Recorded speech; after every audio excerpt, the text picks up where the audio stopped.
یہ رمضان اور یہ استقبال رمضان میرے محترم بھائیوں اس وجہ سے ہے کہ ہم خسارے والوں میں سے نہ ہو جائیں۔ اللہ تعالیٰ نے قسم کھا کے فرمایا والعصر، قسم ہے زمانے کی، ان الانسان لفی خسر، بے شک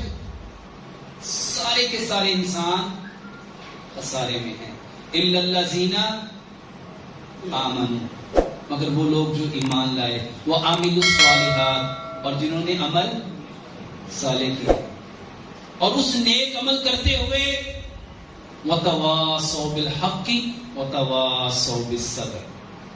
اگر اس کو کوئی تکلیف آئی، پریشانی آئی، کیونکہ جو حق پہ ہوگا اس میں تو پریشانی آنی ہے، اور اس کی دلیل پیارے پیغمبر جناب محمد صلی اللہ علیہ وآلہ وسلم،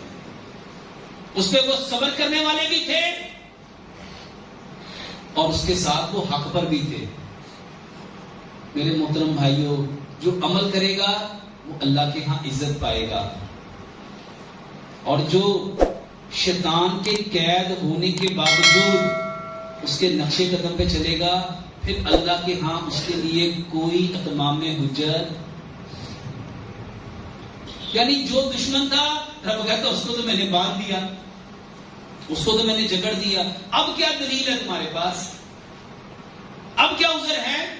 اب کیا وجہ ہے؟ اگر اب بھی نہیں کرتے تو بتاؤ کس کا قصور ہے؟ اور میرے محترم بھائیوں، رمضان کے فوائد وہی حاصل کرے گا جو رمضان سے پہلے اس کی